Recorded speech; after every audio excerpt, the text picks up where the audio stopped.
चलिए शुरू करते हैं। क्वाड्रेटिक इक्वेशन का टाइप 4 का जो है ना वो सेकंड क्वेश्चन लेते हैं। सेकंड क्वेश्चन क्या है ना कि एक एयरक्राफ्ट है यानी कि एक एरोप्लेन है जिसको जो है ना 600 किलोमीटर की दूरी को इसको तय करना है। ठीक है, अब क्या हो रहा है ना कि ये जो है ना टेक ऑफ होना, उसके बाद जो है ना होने के बाद टेक ऑफ करने के बाद क्या हो रहा है कि इसका स्पीड जो है ना बैड वेदर की वजह से ना स्पीड जो है ना उसको कम करना पड़ रहा है पायलट को। ठीक है, अब हमें ये पता करना पड़ रहा है कि स्पीड कितना, तो स्पीड 200 किलोमीटर इसका जो है ना स्पीड कम करना पड़ा है।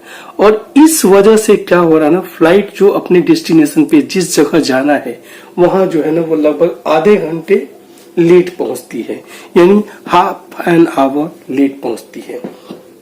तो हमें दो चीज इसमें पता करना था। Find the speed of aircraft, मतलब उस स्पीड का उसका जो है ना एवरेज स्पीड क्या है, यानी कि यूजुअल स्पीड कर सकते हैं या एवरेज स्पीड क्या है ये पूछना है।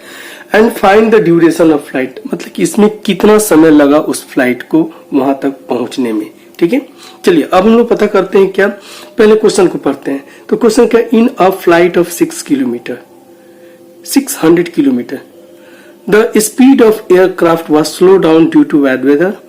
The average speed of the trip was decreased by 200 kilometre per hour, यानी कि 200 किलोमीटर पर आवर उसको जो है ना घटाना पड़ रहा है, कम करना पड़ रहा है स्पीड को। And thus the time of the flight increases by 30 minutes, और इस वजह से ना फ्लाइट जो है ना का टाइम जो है ना अपने शेड्यूल टाइम से क्या हो जा रहा है 30 मिनट्स लेट पहुंच रही है, यानी कि उसका टाइम जो है ना वो इंक्रीज कर जा रहा है, बढ़ जा रहा है। ठीक है ना, find the average speed of aircraft originally and the duration of the flight, और फ्लाइट का ड्यूरेशन भी पता करना है और एवरेज स्पीड पता करना है। ठीक है, यानी हमें पता करना है दो चीज, speed of the end duration पता करना है। ठीक है, तो इसमें दो सिचुएशन बन रहा है। पहला सिचुएशन में क्या बनेगा, अगर वो अपने नॉर्मल स्पीड से जाता तो क्या होता।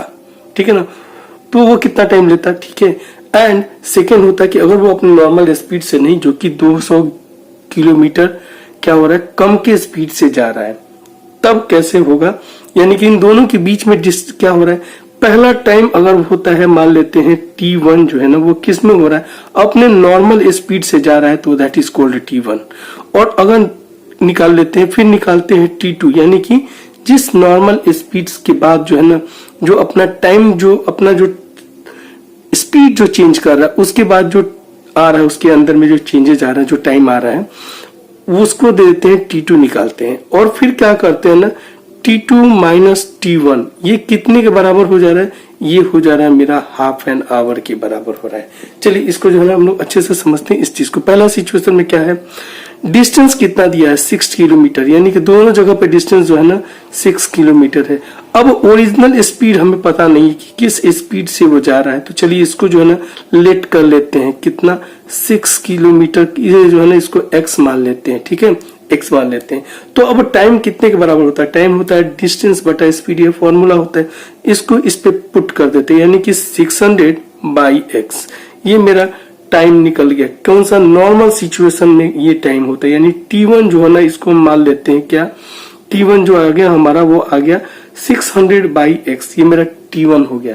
ठीक है ना, अब सेकंड सिचुएशन में जिस समय क्या हो रहा था ना वो अपने नॉर्मल स्पीड से 200 किलोमीटर नीचे जा रहा था, यानी कम चल रहा था, तो उसका नॉर्मल स्पीड ये था x था, और उसमें से अब 200 किलोमीटर को घटा देते हैं, यानी कि अब का स्पीड ये है x माइनस 200। ठीक है, तो डिस्टेंस कितना, सेम डिस्टेंस 600 किलोमीटर ही इसको जाना था।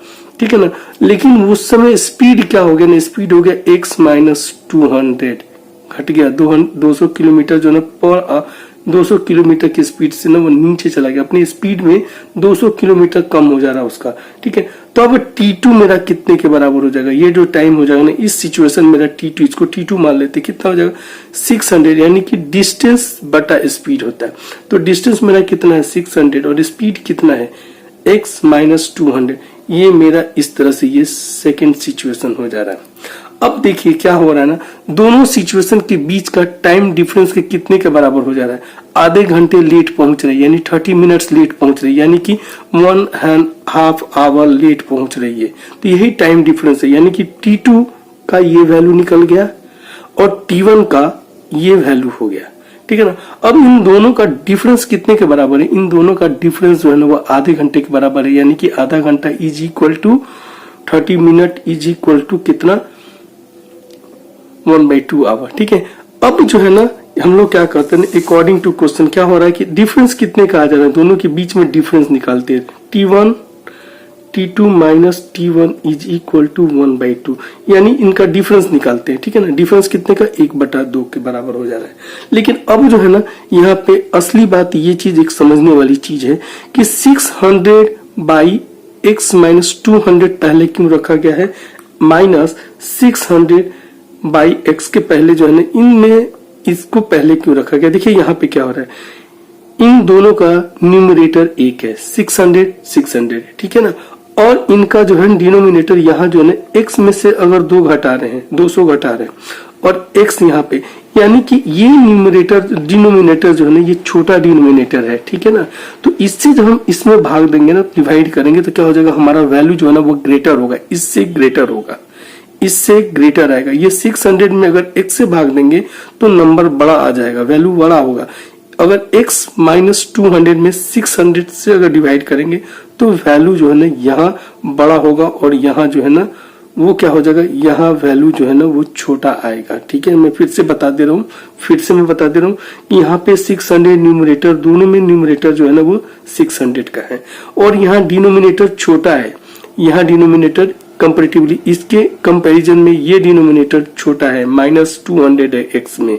ठीक है, तो क्या होगा ना, यहाँ पे हमारा जो वैल्यू आएगा ना वो ग्रेटर आएगा, इससे ज्यादा बड़ा आएगा वैल्यू, इसलिए इसको पहले रखते हैं। ठीक है, अब जो है ना इसको सिंप्लीफाई करते हैं। देखिए क्या होता है, इसका निकालते हैं LCM, x minus 200 into x।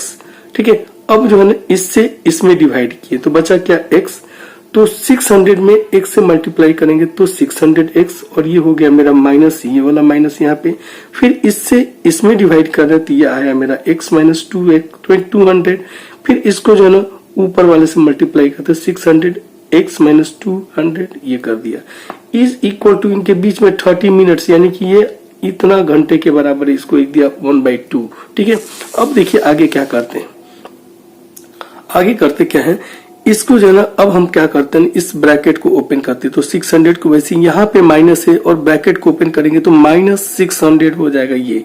ठीक है ना, इसके बाद क्या हो जाएगा, ये माइनस और ये माइनस क्या हो जाएगा प्लस, और ये हो जाएगा 120000 ये आ जाएगा यहाँ पे, और नीचे वाले को जब मल्टीप्लाई करेंगे तो ये मेरा हो जाएगा x² minus 200x is equal to 1/2।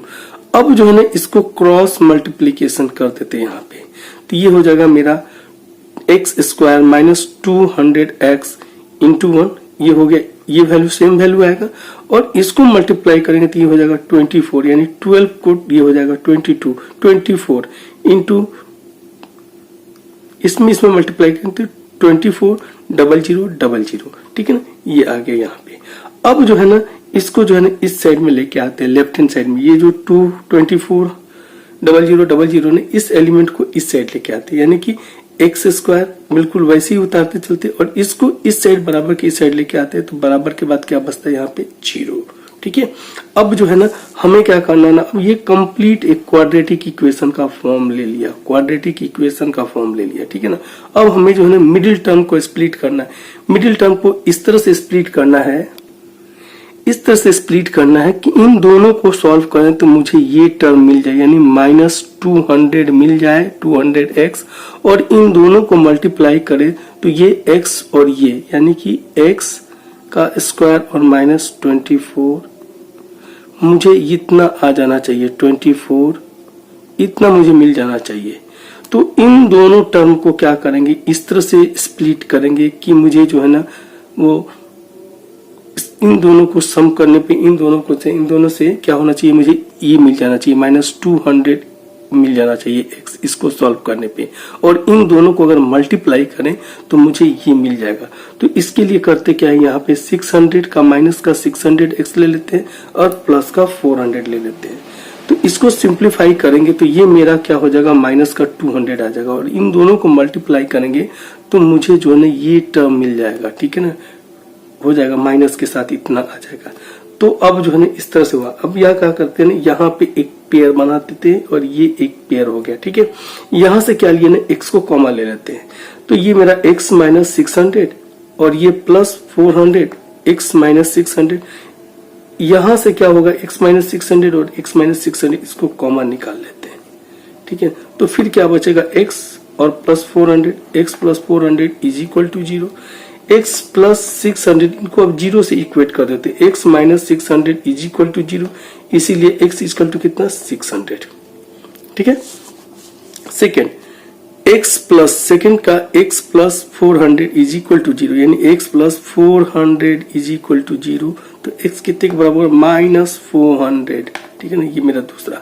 अब मुझसे एक और पार्ट इससे पूछा जा रहा है, यानी कि फ्लाइट का, देखिए यहाँ पे क्या है, ये माइनस का 400 आ रहा है और ये प्लस का 600 आ रहा है, तो डिस्टेंस कभी भी किस चीज में नहीं हो सकता, डिस्टेंस कभी भी हमारा जो है ना वो नेगेटिव नहीं हो सकता, डिस्टेंस कैनॉट बी नेगेटिव। ठीक है, तो इसलिए क्या होता है ना, इसको रिजेक्ट करेंगे और हमारा स्पीड किसको मानेंगे, तो ये उसका जो है ना एवरेज स्पीड था।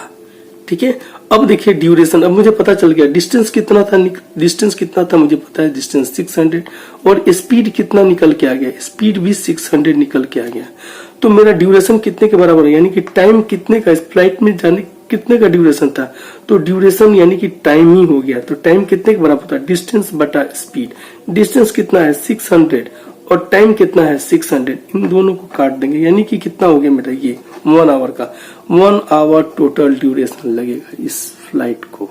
ठीक है ना, थैंक यू बच्चा लोग।